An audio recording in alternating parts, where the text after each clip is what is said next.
Tonight on Free Minds TV, a rally for liberty here in the Live Free or Die state of New Hampshire. Meanwhile, across the pond over in the UK, they've made it now illegal to take pictures or photographs of bobbies and military personnel. Meanwhile, here in the United States, police who feel they're above the law, and an economic meltdown that's not only going on here in the United States, but also in Ireland.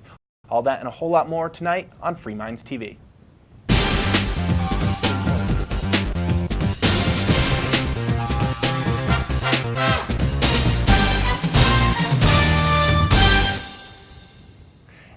And welcome to a brand new edition of Free Minds TV, where we challenge you, the viewer, to think outside the box. With you, as always, is Toby. And Nick. All right, we have a ton to talk about. We're going to be getting into the economic issues here in the United States, as well as around the world. As you know, if you've been paying attention to anything out there, yes, the world is in a deep, deep recession, going towards a depression. We'll be getting to that in the second half of the show. But first, we want to keep it here a little bit local to New Hampshire, where we're broadcasting from, and a lot of the stations we're on are also here in New Hampshire, with the Liberty Movement and a rally for liberty. We've been talking about HCR 6, which is a resolution in New Hampshire, as well as is going on in, I think, 20-something states across the nation, to bring back Jeffersonian principles of states' rights and get us back into a constitutional government where it works both ways. The federal government is holding up to their end of the Constitution, while we'd be holding up to ours. Previously, the federal government has done whatever they want, trampling on not only the rights of individuals, but also on states' rights in general. HCR 6 is a resolution to pretty much get the government out of it, and we just want to bring it to the attention to folks who are in New Hampshire and paying attention to the Liberty Movement. March 4th is the day to put on your calendar at 8 a.m. in Concord, New Hampshire. There is going to be a rally to try to get the legislature to put it vote in our favor, which would mean, well, we're going to be stopping the federal government from intruding on rights, such as no draft without a formal declaration of war, which we haven't had since World War II, no involuntary national service, no martial law without state approval, and no further sweeping restrictions on firearms. If the federal government isn't holding true to these, as well as a whole lot, well, New Hampshire would simply declare itself free from the federal government. This is going on not only in New Hampshire, but all across the nation, and all sorts of different states are putting this up before the legislature in different states, because you know what? Enough is enough. The federal government has grown too large. They've exceeded their bounds. Would we be better off without them, especially if they continue to trample on our rights? If they continue to trample on our rights, I think we would definitely be better off without them. And for those people who can't necessarily make it to the rally, because I believe it's a Wednesday, so a lot of people are going to have work, but you can write emails to your representatives, or better yet, give them a phone call. A phone call probably has more of an impact than just writing an email, but contact your representatives and let them know that you want them to vote in favor of HCR 6. Absolutely. Anyways, we will be reporting more on it. Hopefully have some video footage from that day and from the rally out there. I think there's going to be a lot of people turning out for that, and hopefully the representatives will actually represent the people and say, you know what, if the federal government continues to break their end of the agreement, well, we don't need them anymore. All right, moving right along, I want to focus in a little bit on the police, not only here in America, but also around the world. Let's take it over to the UK, where they've just passed a new law that would make it illegal, an arrestable offense, to photograph the bobbies over there or military personnel. Now, why do they need to do this? Well, they say it's to fight terrorism. Got to do anything you can to fight the terrorists. What if they're taking pictures and then they're going to come up and blow up where the police used to be? I don't really understand how this goes along with fighting terrorism. What it seems to be doing is simply making it hard to photograph police and police abuse. I don't see why we would need a law to make it illegal to take photographs of military personnel and police officers. Do we really need this as a tool to fight terrorism, Nick? I don't see why we would. I mean, terrorists would already know where the police stations are. They would already be able to figure out what the patrol routes are for police, and they know where military bases are. They know, it's not like they're hidden.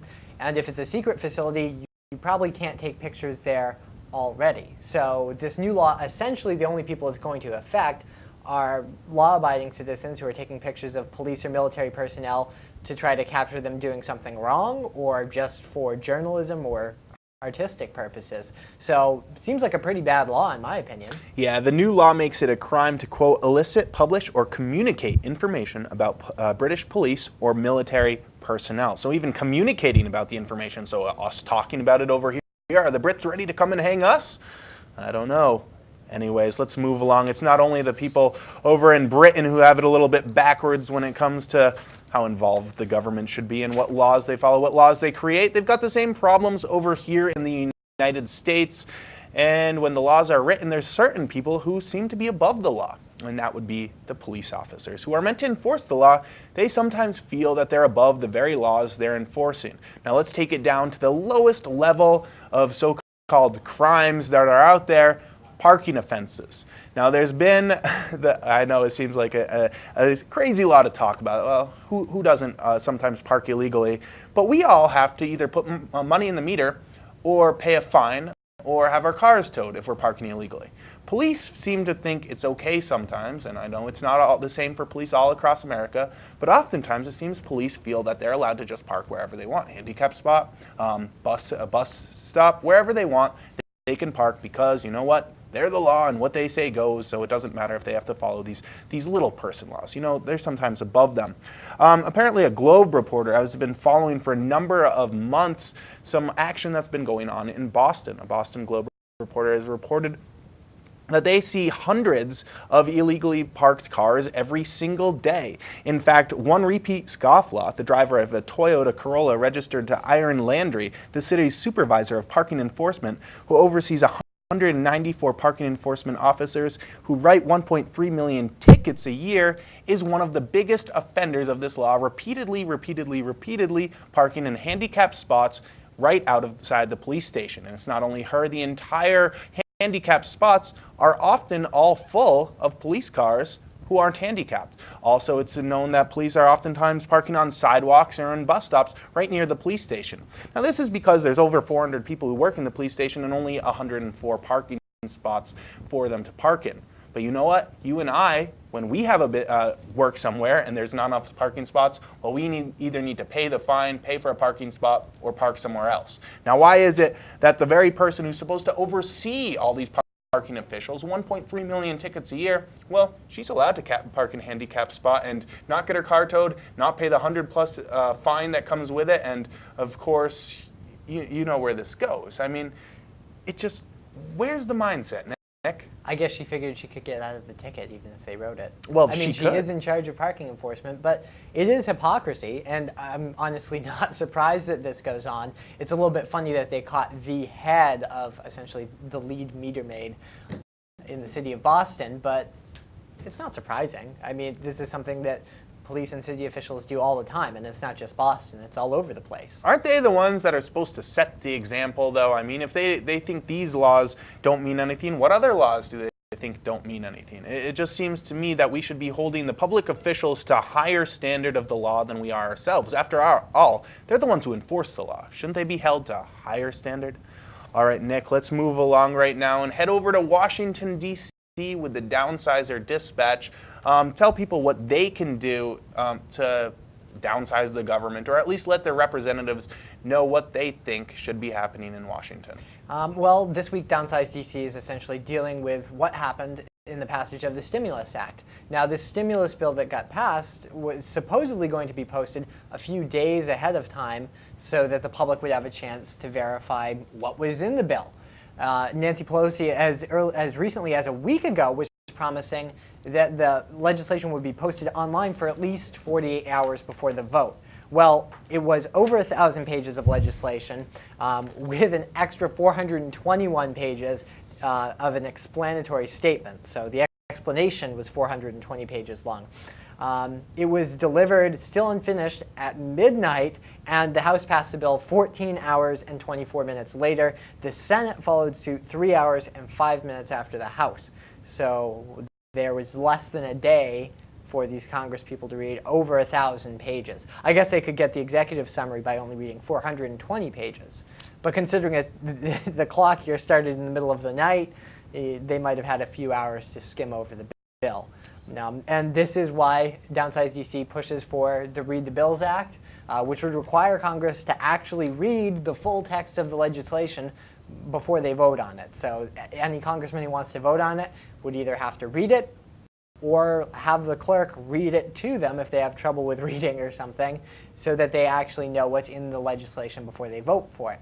Right now, they don't even have to look at the title of the bill. They can just vote yay or nay.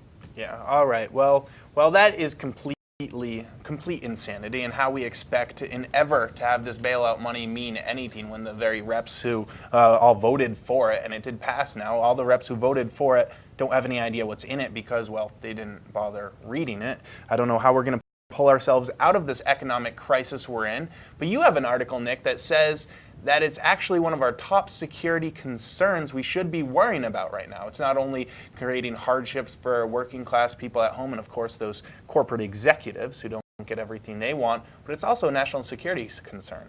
Yes, it is. And Dennis Blair, who's the new director of national intelligence, was talking to the Senate about that just recently, saying that the instability created by the economic turmoil, not the economy itself, but the instability being created maybe in the US, maybe in other countries, is now a bigger threat, in his words, than terrorism, which is saying a lot coming from the US government, because terrorism, until very, very recently, had been essentially their biggest concern. And I can see why. I mean, we have seen one government fall so far to the economic crisis, and that was Iceland. And Iceland wasn't really teetering on the brink of national collapse before this happened. But they had enough debt outstanding that it essentially bankrupted that country, and that's something that could happen to other countries. And many countries don't have money to spend on any kind of relief programs. The people there aren't very rich. There's no real way to dampen the blow. So you're probably going to see people in poorer countries who are pretty poor already. They're the ones who are going to be hardest hit by that, and might even have trouble meeting basic needs like getting food or, I don't know, transportation, basic things that people want. And when people don't get them, they become angry, and they might lash out at their governments, overthrow them, lash out at the United States. A lot of people around the world are blaming the US for this crisis in the first place, and the US government and their banking system did sort of play a role in touching the whole thing off. So it is a concern. Yeah, the other concern to that is, as we become more and more in debt and we start to run out of money, who's going to be paying for all this military defense that we have all around the world? Or it seems to be more of a military offense nowadays. It's supposed to be a defense, but we're a little bit more offensive with our strategy around the world. We no longer want to stay out of other people's business, which is utterly disgusting. So maybe the economic crisis will actually force us to pull in our military from around the world and actually get back to constitutional-sized government where we don't have a standing army. I mean, how long can we afford this for? Well, some people would argue we couldn't have afforded it very recently. I mean, we can't afford it now, but we're still going further and further into debt. It would be nice if we would pull our military back home, cut the size of government, cut the amount of government spending, but everybody in Washington and a lot of the policy wonks are pushing the other way.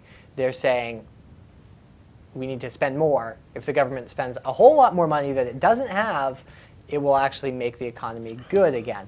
Doesn't make a whole lot of sense from an economic standpoint, but that's what the politicians are likely to do. So we'll probably go deeper into debt, and things will sort themselves out. Nick, as we both know, all credit lines eventually come to an end and nothing lasts forever. So, I mean, we can't always borrow our way out of every situation. All right, we're going to go to a short break, but when we come back, we're going to be talking about Guantanamo Bay and why Barack Obama should be a little bit ashamed for his treatment of the Bush administration on their way out. No, not because he was too mean to them, because he pretty much gave them a pass, and a whole lot more. Stay tuned. This is Free Minds TV. Free Minds TV is brought to you in part by Life Productions for your basic and semi-pro video production needs. From full wedding and event coverage to DVD authoring and distributions, lifeproductions.com. That's lyfproductions.com. Heart of the Ronin by Travis Hierman. Available in hardcover February 18th on Amazon.com.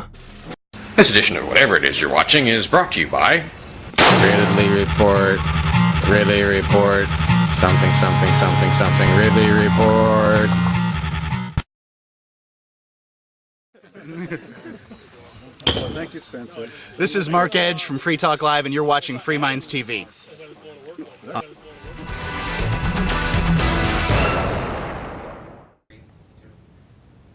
And welcome back to Free Minds TV. As always, it's Toby here with you. And Nick. I'd like to invite the viewers to log on to our website. freemindstv.com is there. We're still collecting a few last donations to help build a Free Minds TV set. It is in the works. We have started the construction process, but we still need a few more dollars of your help. If you want to help make this show look real professional, get a real set back here, you can log on to freemindstv.com for ways to help us out, and a whole lot more, all the archives of the show, the members area, and everything else, all at freemindstv.com. All right, we've got to move right along. I want to finish up this economic crisis before getting into some discussion about Guantanamo Bay and the Obama administration / Bush administration. But first, let's head on over to Ireland. We've been talking about them for a while because, well, they seem to be in worse shape than we are. What's the latest news? Well, there's growing concern, this from the Times Online, that Ireland could default on its national debt, and that means they're going to say, well, sorry, we're just not going to pay back all of those loans we took out.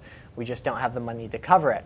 And the reason people are becoming concerned is that the cost of buying insurance against essentially Irish government debt or Irish bonds soared. It now costs $3.50 for every $100 worth of Irish debt you want to insure, which is a lot because it only used to cost 10 cents. Now I'm converting into American units, but that's essentially the same thing. Just in the last week, I guess, the cost of insuring this debt went up threefold, which is significant. And there's a good possibility that Ireland could default on its national debt, which is essentially what Iceland did just before its government was ousted for a new one. So, it's gone from Iceland to probably Ireland, and there are concerns by people in the United Kingdom that they could also have a default on their hands.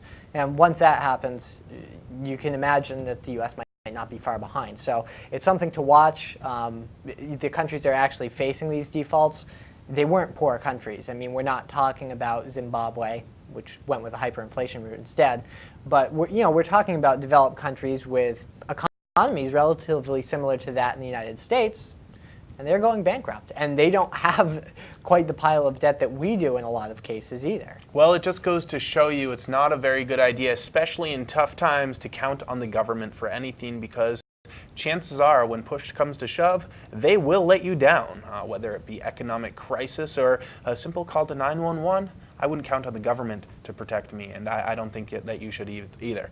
But moving right along, I want to focus in on some things of the past. I want to bring up the past a little bit. The Obama administration says we're only looking forward, but I think it's very, very important for us to look back at what past administrations have done in order to fix what's been happening in the past and also learn from what's happened in the past so we don't repeat future mistakes. Now, the Obama administration has pretty much given a pass to the entire Bush administration for war crimes as well as some of the torture that went on in Guantanamo Bay. Now that the Bush administration has switched and it's the Obama administration now, a lot of the soldiers and guards that worked at Guantanamo Bay, especially in those first few years when it opened up after September 11th, well, they're telling their stories, and they're not pretty, Nick. They're pretty much disgusting. It made me a little bit nauseous just to read some of the accounts. This one, in particular one, coming from Private Brandon Neely, who served as a guard in the prison at Guantanamo for the first years the facility was in operation. Neely described a whole array of different tactics that were used that we'd call torture that he and other soldiers used against these guards. And reading them, he told the AP all about this and put out a 15,000-page a 15,000-word document that details a lot of the stuff that went on there. You can check that out if you want to read the whole thing. The show content is up on our forums at forum.freemindstv.com if you want to read more. But a lot of the stuff that they did, well, it's just wrong, such as forced body cavity searches when there was absolutely no reason to. If this was done here in America to American citizens, well, it would be called rape by instrument under federal and state laws. But we routinely did it to people who were caught. They also had special rooms for child detainees. They had verbal abuse, restrictions of recreation. The behavior of mentally ill detainees, completely despicable. Isolation, put out in the cold, all waterboarding.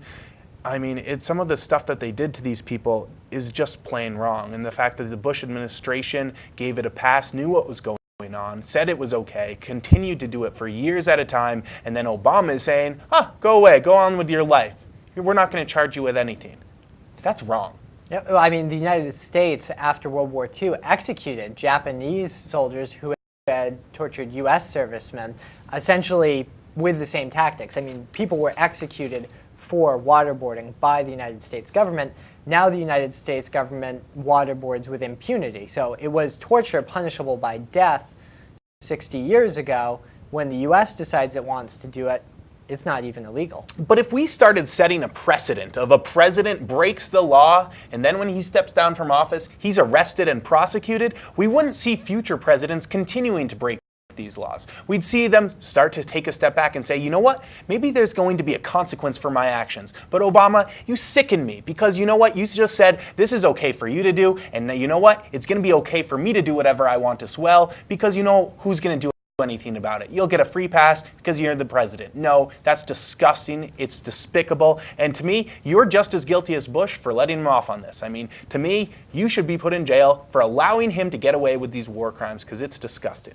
All right, let's move right along. I want to talk about an article, Nick, that kind of echoes some of the sentiments we were talking about last week, which has to do with the propping up of governments that are just despicable. The United States has a vested interest in governments from around the world. We want to be in everybody's business, support regimes that are just despicable, deplorable, and do horrible things.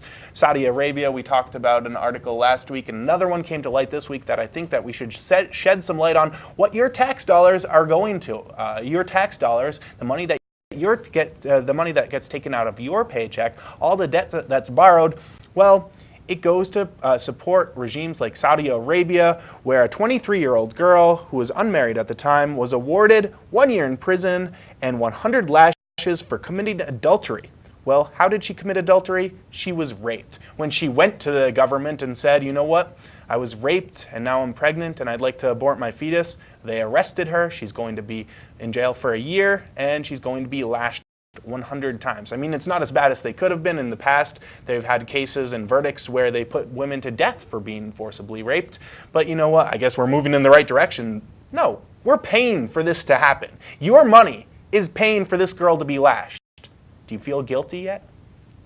Yeah, and it's not just Saudi Arabia. I mean, Saudi Arabia probably has some of the worst human rights abuses in terms, especially targeted towards women. But the United States pretty much gives money to just about every government out there. And that includes the ones that are dictatorships. That includes ones that we're not on particularly friendly terms with. I was surprised. I was doing some reading about some writings by Ron Paul, actually, that he was doing back in the 80s. And we were giving food aid to the Soviet bloc, to the communists. And that, that just, it surprises me because, at the time it was thought they were essentially our enemy. But, as bad as they were, we were still giving American taxpayer money to prop up the communist regimes in places like Poland. Wonderful. And then we wonder why we're going broke and everybody hates us. You know what? If a government supported a regime that did this to my daughter, I'd probably be a terrorist too. Anyways, let's move right along. You've got another story. We've got a lot of them today. There's a lot of news to get to. This one coming from Pakistan. Real quick, what's the latest, Nick? Well, it sort of ties in with Saudi Arabia. The government of Pakistan has agreed to restore Sharia law, which is essentially strict Islamist tribal law based on the Quran in part of Pakistan. The part of Pakistan where Taliban insurgents tend to cross in and out of Afghanistan, that border region that you've probably heard about, it's not very stable. Well, they've agreed to have a ceasefire with the militants and let the militants essentially have the same legal system that the Taliban had in Afghanistan. And it should be noted that this area, the Swat Valley, is only 80 miles northwest of Pakistan's capital. So it's not like it's a far-off place. It would be, it'd sort of be like, I don't know, Keene allowing Sharia law in the North Country, if Keene were the capital of New Hampshire. So it's not a good sign. And it coincides with the fact that U.S. drones fired missiles in the region, killing at least 26 people. You know, Nick, I see a theme to all the stories we've talked about on today's show, and I think most shows that we talk about, I think the majority of shows would shine light on one problem that we have. I mean, there's lots of problems, lots of stuff we talk about, but what's the central issue here? What are we really getting at? Well, it's the government that is doing all this. The government are the ones coming to us and taking away our liberties, our God-given rights and our God-given liberties. It's the government that's the problem here. Would we be better off without them? You know, I'm a small government guy, but if I was given the choice, live with the current government we have today or live with no government at all, I think we'd be a whole lot better off with no government at all, because it's government that kills millions and millions of people every year, arguably billions, and it's government that takes away all these rights. And it's not until we the people stand up and say, you know what, I don't care about, say, pot smokers. I don't smoke pot. But you know what? It's important for me to stand up for their rights, because it's not too long before they come knocking at my door because they're after gays, or they're after tax dodgers, or they're after this, they're after that. You know, there's so many little factions in America and so many different liberties, different rights that we care about. All the people need to come together and support each other when the government intrudes on their rights. Otherwise, we're all going down separately. It was Thomas Jefferson, I think, Benjamin Franklin, I'm sorry, who said, "We must all hang together, or assuredly we shall all hang separately." I mean, it's very true. If we're not caring about each other's liberties, and when the government tramples on our neighbor's lawn, well, we're all lost. And part of the problem with the way American politics is pretty artificially divided into left versus right, because essentially people on the left side of the spectrum are told, well, you should care about personal liberties, things like gay marriage or reforming the drug war, but you shouldn't care about things like gun rights or the right to keep the money that you earn. And it's the same thing on the right-wing side of the spectrum, just that they tend to care about the economic liberties and gun rights, but for some reason they don't care about the Constitution protecting people from unreasonable searches and seizures. And that's the problem, is that there's very few people out there in the mainstream today, whether they're in politics or not, who stand up for the Constitution or just human liberty consistently. It's disgusting. I know that it's been said many times, but I think it's important to repeat these words. When the Nazis came for the communists, I remained silent. I was not a communist. When they locked up the Social Democrats, I remained silent. I was not a social democrat. When they came for the trade unions, I did not speak out. I was not a trade unionist. When they came for the Jews, I remained silent. I was not a Jew. When they came for me, there was no one left to speak out. It's important to think about these words, because you know what? It's not too long before they crack down on the liberty you care about. All right, we're out of time today. It's been Toby here with you. And Nick. I'd like to invite the viewers to log on to our website. Free Minds TV is where you can get all the old archives of the show. You can learn out how to support the show. Check out Free Minds TV, Free Minds Radio. It's live on Sundays from 3 to 5 p.m. Eastern Standard Time. And have a great weekend. freemindstv.com. So we're all done. Cool.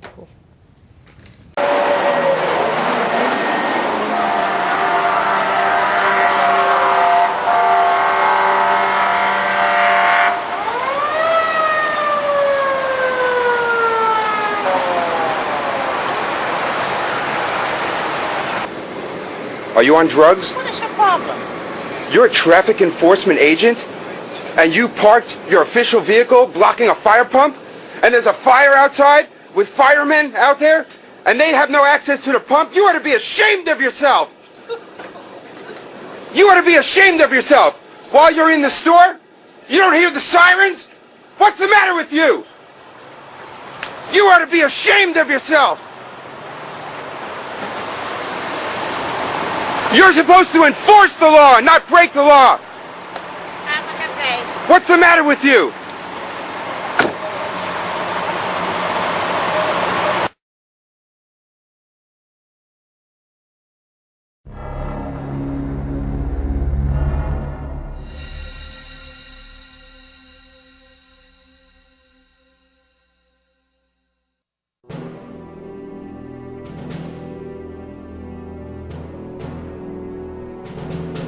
In the year 1270, an unseen storm is brewing.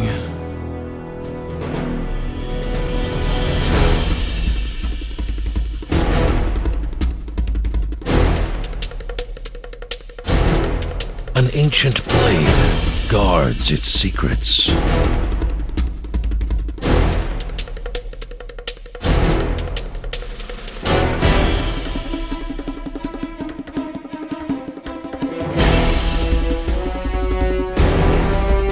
A reluctant hero dreams of destiny.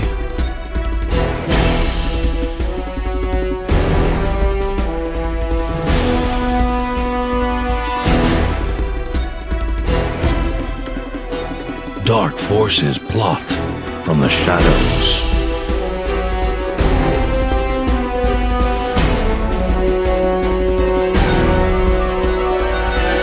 And a chance encounter changes everything.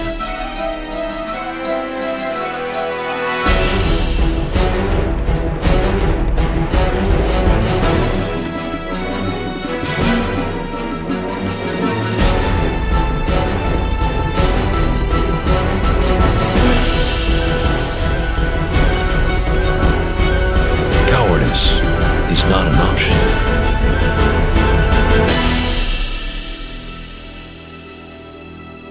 Heart of the Ronin by Travis Hierman. Available in hardcover February 18th on Amazon.com. For more information, visit the author's site at TravisHierman.com.